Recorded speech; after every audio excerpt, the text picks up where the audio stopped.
Welcome to the You Can Be Unstoppable podcast. My name is Ewelina Szczeblewska, your host and certified hypnotherapist. In this podcast, I will share with you how to tap into the power of your subconscious mind.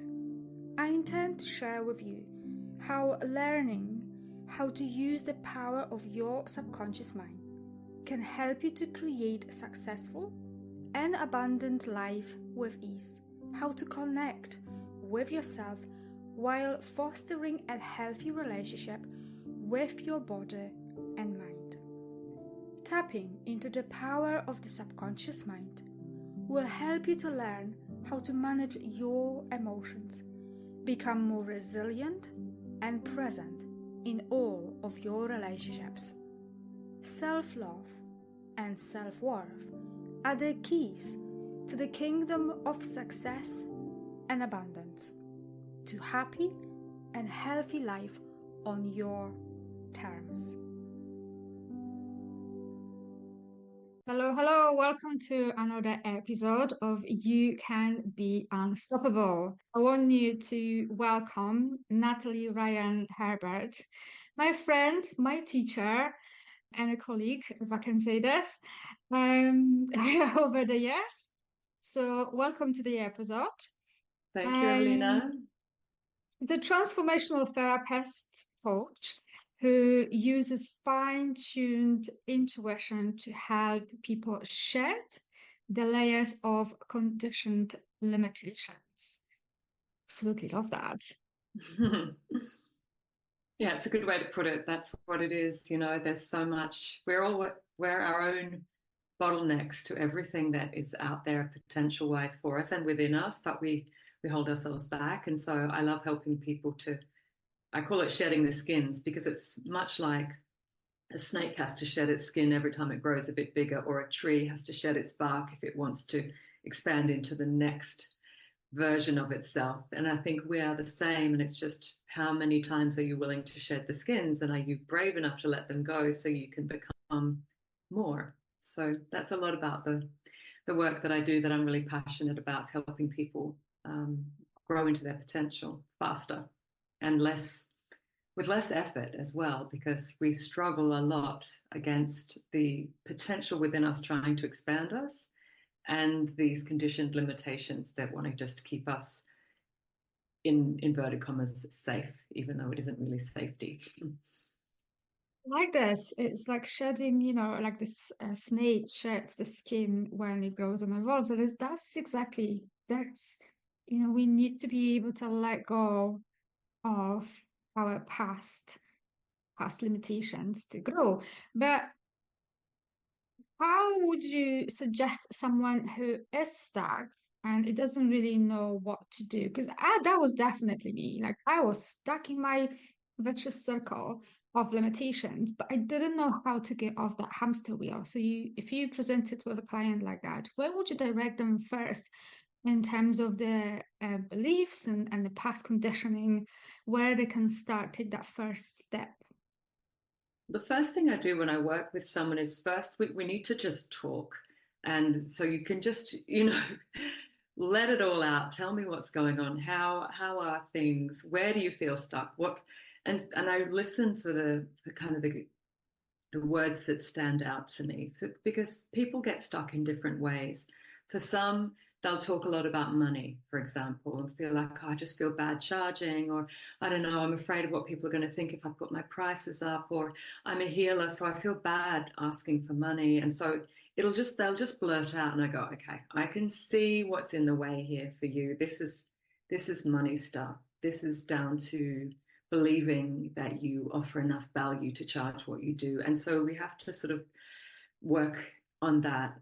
So that would be one area, for example. The other might be, I'm afraid of getting too many clients. I'm afraid of taking too much on, and why this fear is there is because they don't have a really strong inner integrity, a part of them that's going to stand and say, I know how to look after myself. They're not putting themselves first, and they know it.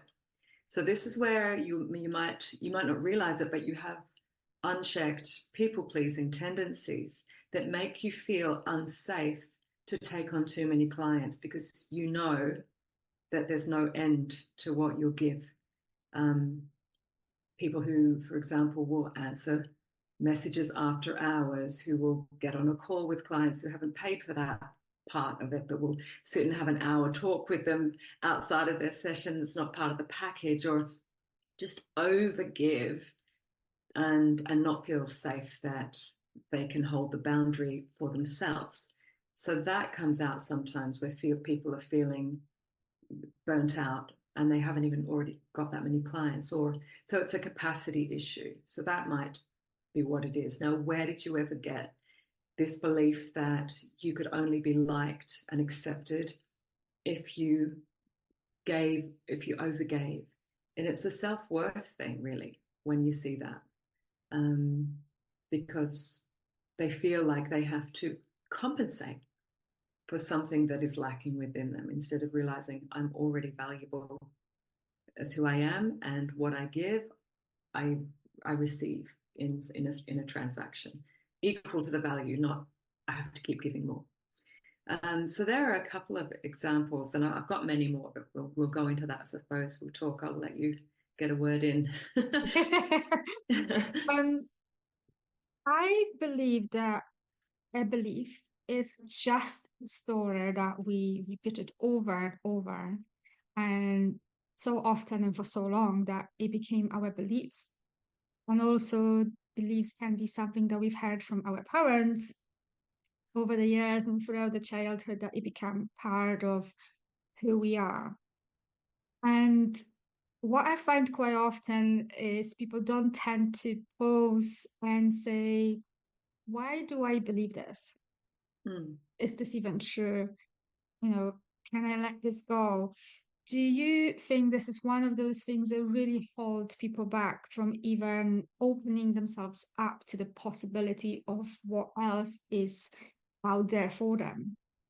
Oh, definitely. These beliefs that we hold really do run our behavior. And so many people are just running this behavior thinking it's all that's available to them, that this is fate in a way. Carl Jung says that until you make the subconscious beliefs conscious, they will direct your life and you will call it fate. So it does take that, when you start to question beliefs, they're already losing their power over you, because you're able to take it from behind the scenes, where it's kind of treating you like a puppet and pulling all the strings on you and you don't even realize it, to actually looking at it and saying, why do I do that? Of all the things that I could make this mean, this is a question I often ask my clients, what are you making this mean? Because whatever you make it mean, it's just your belief looking for confirmation of itself. So if you have a belief that I'm not good enough, very, very common one that really does hold people back, then when you walk into a room of strangers, perhaps a meetup event, something like that, and people don't smile at you, that belief will say, you see, you're not good enough, you don't belong here, they're better than you should just leave. Instead of someone who didn't have that feeling, or who'd healed that and cleared that, would be, okay, cool, all these new people, no one's smiling at me yet because they don't know me, but they're going to get to know me. And they wouldn't let that in and make it mean what they already believed. So I think that's a really important thing to understand, that our beliefs are always looking for confirmation of themselves, and we'll project our own beliefs onto neutral situations and then call it proof and strengthen the belief. And that's the other thing about these beliefs, is that they strengthen themselves over time because they provide proof of themselves. So they're quite difficult to shift unless you start to question, do the deep inner work to find out where these beliefs came from in the first place, back when you were a child, usually between the ages of 0 and 7, as you know. When we are like sponges, we are open to suggestion, we're learning about the world, we're laying down our program that is best going to help us not be happy, not thrive, but to survive in the world. Life just wants you to live. That's its one main objective. And so we're programmed to create a program that keeps us safe, but it doesn't necessarily help us to become all we want to be, because playing it safe keeps you small. So, yeah. Absolutely. It's really powerful what you said, because I think as humans, we've got tendency to shy away, to hide, because we don't want those uncomfortable feelings. We don't want to look at them, so we stuffed it away, hoping that it's just gonna go away, which, as we know, it doesn't really work that way. And we shove those emotions, those past beliefs, things that don't work for us, causes pain, into the shadows. But when we shine the light on it, when we actually see them, they lose power. And it's Yeah. that contradiction, because we tell ourselves, I don't want to look at that because it's uncomfortable. But then if we shine the light on it, then, they lose power. And I always say to clients, choose the pain that you want. Do you want to continue with the pain of not looking there? Or do you want to just choose pain of doing the work?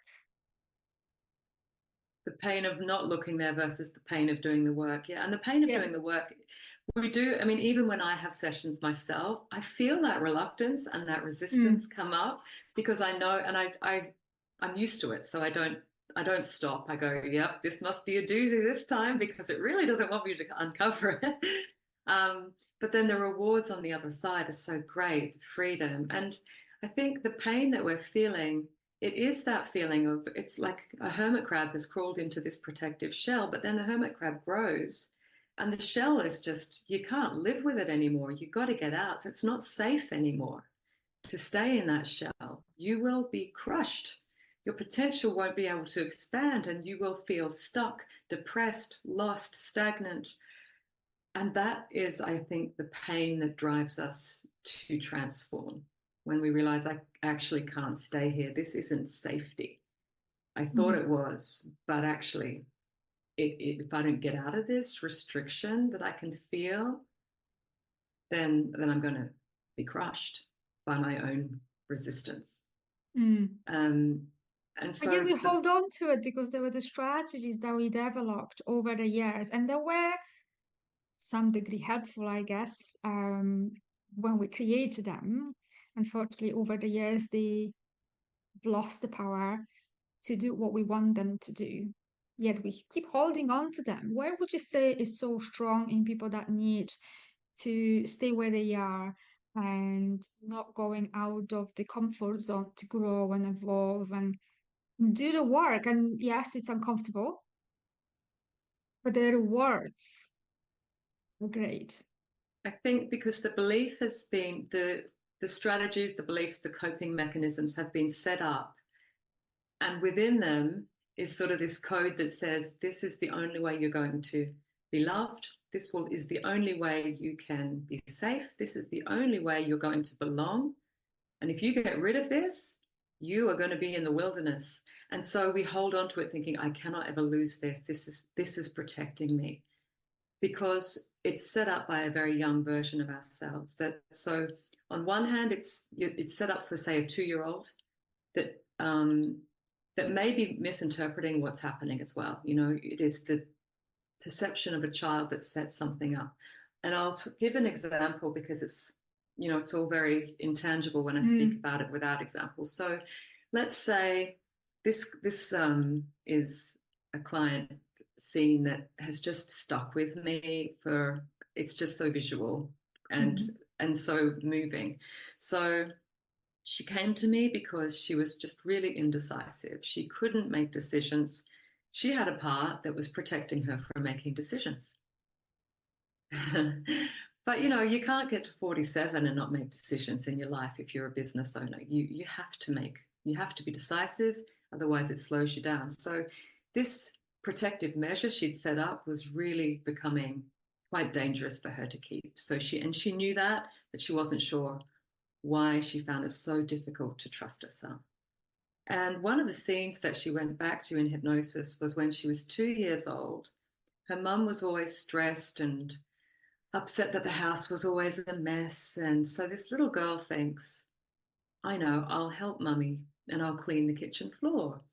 And so she gets the dishwashing liquid and she squeezes it all over the floor, and she just starts putting her hands in it. She's having a great time. She's thinking as well, Mummy's going to be so proud of me and so happy that the floor's all clean. Because in her 2-year-old mind, that's what it felt like she was doing.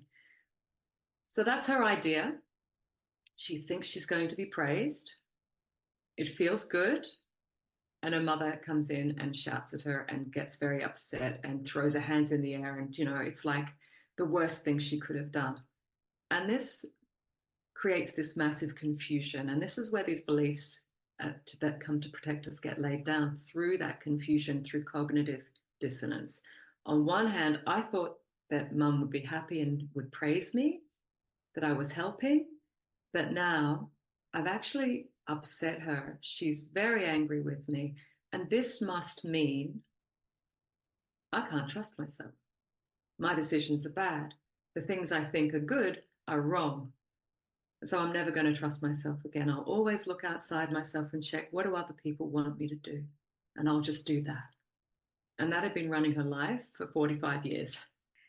So where does the shift come? It's when she's able to look at it with her 47-year-old understanding and say, what an amazing little 2-year-old, what a beautiful heart, what a great idea. The execution wasn't great because I was 2 years old, but the idea was lovely. I do know what to do. I do have great ideas. And now I'm 47, I can clean a floor. I can clean a floor very well. I'm not that little girl anymore. I'm not that toddler. And she reconnected her self-trust, and we created that safety to begin to trust herself again. And it just built over time that she started to make small decisions and trusted herself.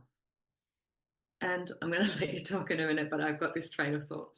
The other thing that will happen then when you don't trust yourself, the way it solidifies this belief that you can't trust yourself over time, is that you disconnect your gut instinct, your intuition, the part that sort of gives you ideas. You say, no, I'm never listening to you again. You got me in big trouble. Your advice is not wanted. I'm never listening again. So then what happens is you make decisions where your gut doesn't get a say. And of course, things go horribly wrong. And then you use that as proof that you can't be trusted.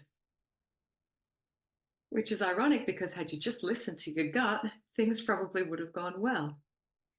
And this is how we stay stuck. And this is why we're afraid to let go. So it's just getting that clarity of, oh my gosh, I see it all. Once you see it, you're free. I resonate so much with that story, because I was someone who could not make a decision, even in terms of like, what do I want to eat? Simple things. I would stuck in indecisiveness, and everyone around me saw this, and I was like, oh, but I don't know, maybe we'll see. Now I know why I was doing this. It was stopping me from showing up and shining, because my story around me, everyone was putting me down, like, who do you think you are? And every time I wanted to show up and show, for myself and do the things, they were like, what do you think? Like, why would you even thought about doing such a thing? So I totally disconnected myself from my body and from my intuition, which is amazing in the wrong way, because I'm a generator. And for me, being connected to my instinct and to my gut is exactly where I need to be. And I was completely disconnected from that. So I so resonate with that story and sympathize with this woman, because I've struggled with that for a very long time as well. And it does causes a lot of frustration, because as you say, we come up with people, places, situations. We constantly prove to us that this is where we are. This is our beliefs. This is how we are. Yet at the deeper level, at the soul level, we know that we are here for more. And I think that's where also that frustration, that depression, that anxiety comes in, because we've got our soul self that knows we are here for so much more. We are capable for so much more. We are lovable. We are abundant. Yet the 3D self, the conditioned self, is telling us a different story. But now we need to be brave enough, courageous enough to do the work. And that's where, you and I comes in. Yeah.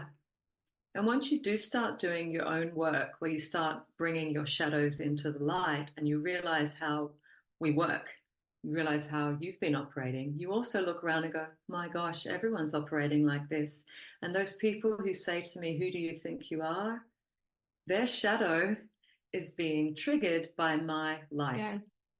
And so then you say, oh, that poor person. They're saying, who do you think you are? Because really they're speaking to themselves. The part of them that would love to do what you're doing, would love to be brave enough to get out there, be a public speaker, go on a podcast, do a video live, get out and run a workshop, chase the dreams. Well, I could never do that myself because, their childhood, probably they got messages of stay normal, fit in. You're only going to belong if you fit this mold. So it's frightening when you step out of that mold. It triggers something painful in them that says it's not safe to do that. When I tried to do that, I was put back in my box. So I don't like that you're doing it. It makes me feel really uncomfortable. That's all it is. And when you can see that, you don't have to let it in. You can say, I hope that by me stepping out of my box, I'm going to inspire you to do the same. You will either inspire people or you will trigger them. And both are medicine. Both have power in them. So don't be afraid if you trigger people and they get upset by what you're doing. Just remember, it's not about me. It's all about them. It's their stuff. It's their conditioning. It's their shadows. It's them being triggered. And hopefully that experience of being triggered will wake something up in them. I actually welcome being triggered. If I'm triggered by something, I think, okay, what's this? Wow, that was a strong emotional reaction to that thing. What is it that person is doing that I won't allow myself to be, do, or have? And there's always something in it. There's always potential growth. Yeah, absolutely. And I think I'm like you. I used to didn't like triggers because I didn't like to feel those uncomfortable emotions. So I would run away from it. But now I'm like, oh, I got triggered. It's like, okay, Yeah. what is this telling me? Like you say, where am I running away from? What is that I'm hiding? What is this person telling me? Because like what you said, which is exactly, where I'm at with you, is that mirror image. The we meet people who mirror back to us the things that we need to work on. And when, like you say, people say to you, who do you think you are? They say this to us through the prism of their beliefs and how they see the world and how they see themselves. And that's where the beliefs and stories and habits comes. All of this form parts of identity. So we need to do the work to change this. And so would you say as we grow and evolve, it doesn't just go, okay, that's done and dusted, I'm done growing and evolving. What would you say happens when we hit that upper limit and we feel uncomfortable again? Um, what would you say is the best step forward when we do that? Because I think once we do I think I was that person, like the first time I worked with a coach, and I was like, oh, this is amazing. I feel so much better. I feel so much better about myself. And then about 6 months to a year after, what I didn't know was I hit the upper limit. And I was like, I don't get it. Like, I felt so good over last year, and now Yeah. I feel uncomfortable again. It was Mm. almost like no, I didn't go back because I can't say that I went back, but exactly, I hit the upper limit. I was ready to grow and evolve and upscale again. I didn't notice. It took me another whatever months before I like, no, I need to do something about this. So for Mm. people who don't know about this, because that was me, what would you Mm. say to someone who, you know, it was brave enough, courageous enough, worked with you or me or anyone out there, and after a few months they feel uncomfortable again and they say, oh, this doesn't work. I went back, which they didn't. They just had another upper limit. Mm. How Well, would you advise them to go forward from there? yeah, well, I would probably speak in analogies, as I always do, and Yeah, say, do you think a snake would get upset every time it had to shed its skin? No, it would celebrate and think, my yeah, gosh, have I grown into did I grow into this skin already and I'm ready to shed it and upgrade to my next level? This is amazing. Wow. Celebrate. If you've hit that wall, don't be like, oh, I'm so hopeless. I can't believe I'm stuck again. It's wow, I must have expanded so rapidly that I've already hit the next upper limit. And so now I'm ready to, and beyond this is even more magic for me. But beyond this is where I get to be into my next level identity. So what's in the way? What's stopping the flow? Where's the debris in the river that means that everything's getting banked up and that the energy's not flowing? And that's a question that is, you can journal it and try and get an idea, like just free write and go, what's actually going on with me? Because sometimes if you get in your head and you just go round and round and round, you just get into analysis paralysis. But free writing without thinking, just blah, blah, blah, blah, blah, just let it all fall out of you. Yeah. You surprise yourself with what you come out with, and then you can read over it and go, aha, so that's what's going on with me. Look for the key words of where you might be stuck, what you're afraid of. And then, ideally work with someone like Alan Watts, the philosopher, used to say, you can't bite your own teeth. Not that you'd want to, but but you can't fall into something while being a solid container. We can come so far on our own, but I think there's just nothing better than having somebody experienced who sort of got the codes that you need as well. It's not 100% necessary, but for me, when I work with a therapist, I like to work with someone who's already embodied what I'm coming through, because I know that there's something about their understanding. They've already got the capacity that I'm looking to grow into myself. So I'm not saying it's a must do. There are plenty of therapists who may have no experience with what you're at, but have the tools and the skills to help you access your own wisdom on it. But it does, I think, help to feel that trust that, okay, you know this, don't you? Oh, yes, I've walked this path myself. Okay, good. And you feel safe that the therapist you're working with really deeply understands what you're going through. And for me, I think that is a lot of what my clients are paying me for. It's not the tools that I have, but the wisdom and the experience and the sort of the map that I have of all of this, so that I can lead them into their next level, because I know the way, because I've already been there. Yeah. I guess to my last question, thank you. Unless I come up with plenty more, I'm sure I can.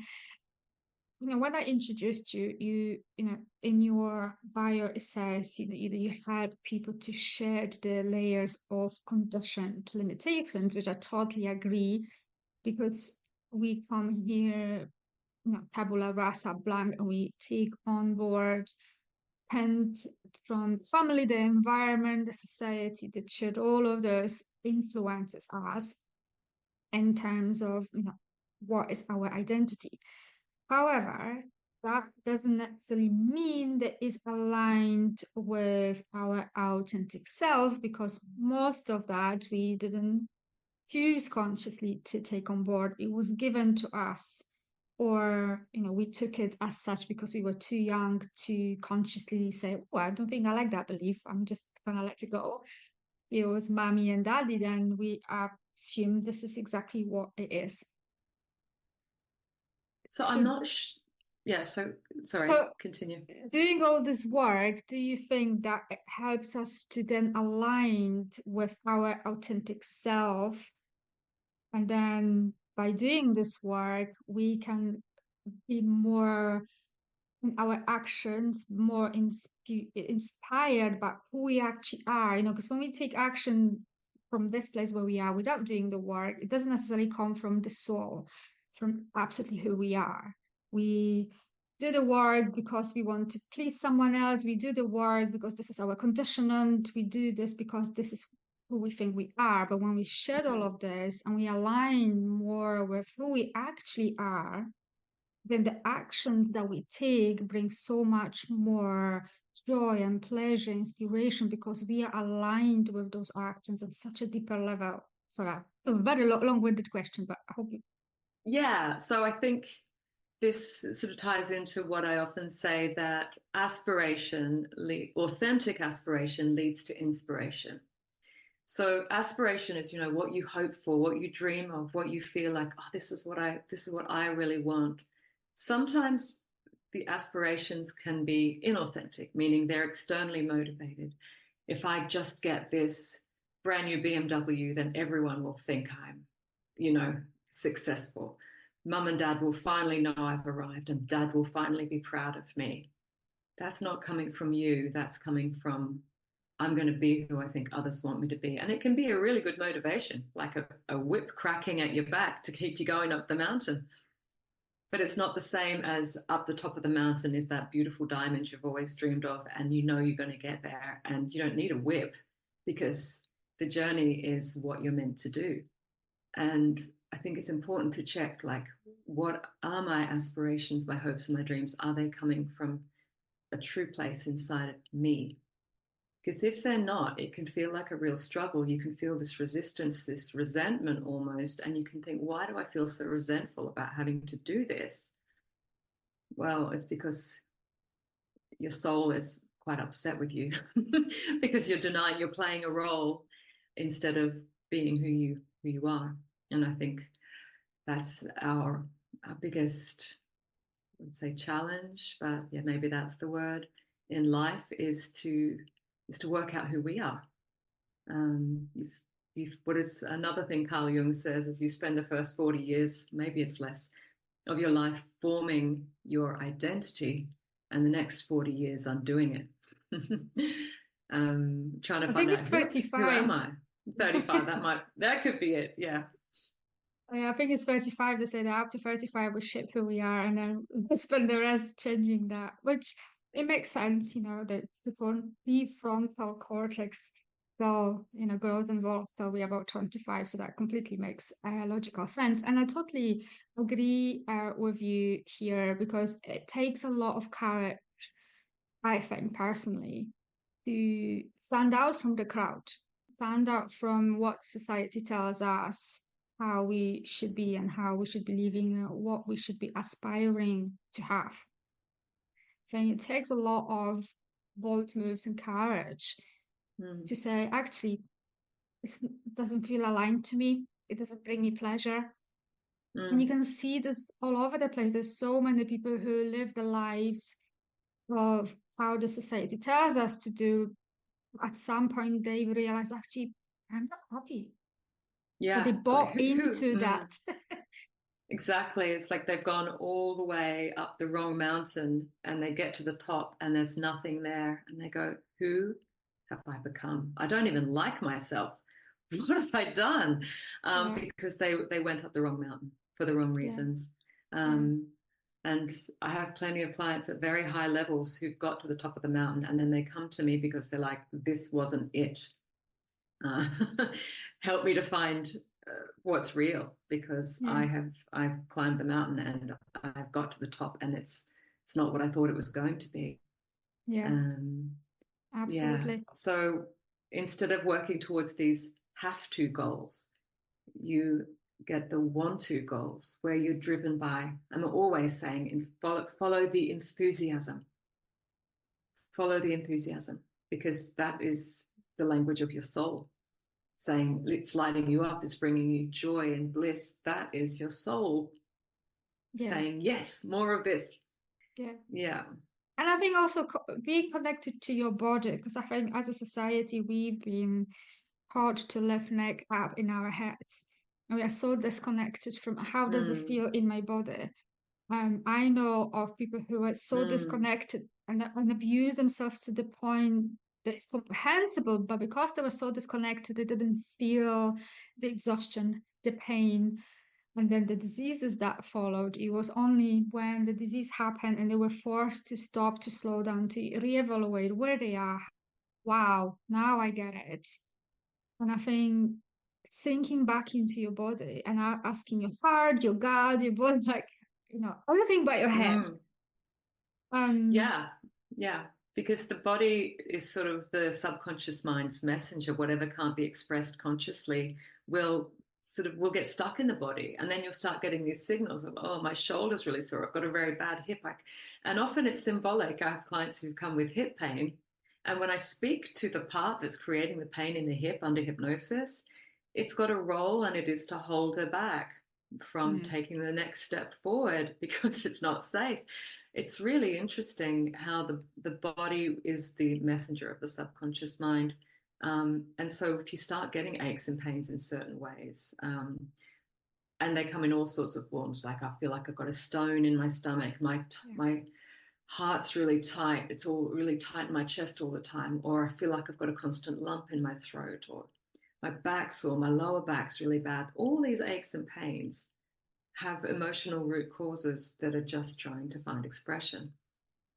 And we can find them, within a session. It takes 2 hours, and you're like, oh, that's what that lower back pain is. Oh, that's what that shoulder was trying to tell me.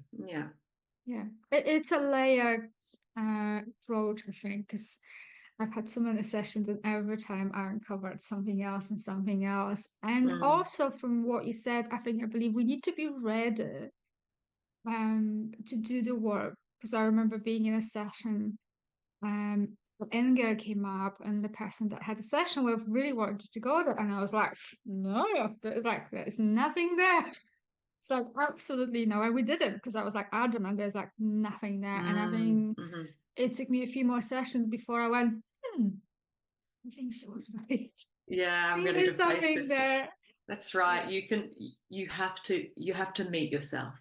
You have to be willing to go there, and the deeper you allow yourself to go, the more you can let go and surrender and just allow it to all come, the deeper the healing will be. But it has to, and this is why I think it's so important to really trust, the therapist you're working with, and also to have trust in yourself, which I think you build over time as you do the work. You start to feel, I'm going to be safe. And what I do with clients too to help that is that I sort of instill this feeling of, you are whatever's there, we're putting so much love and compassion around it. I want you to feel that love and compassion for yourself, that you're staying with yourself, you're here for yourself, you're cheering yourself on, you're holding yourself through this, and surrounding yourself with so much love, acceptance, and encouragement to release it, so that stuff feels like, okay, I'm going to be held here.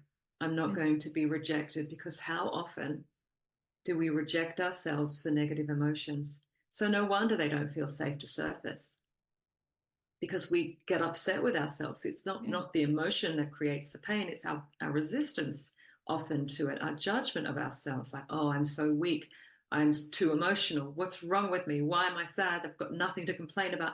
All the things we do to tell that part, stop your nonsense, stop your crying. Right? Yeah. So no wonder we don't feel safe to express it. Yeah, and I think that's why I love this work and this method and RTT, because it allows us to finally be courageous enough to see ourselves, to start to love ourselves and accept ourselves as we are, because that is everything. Then we're able to do so much more work and grow and evolve and feel safe to shine.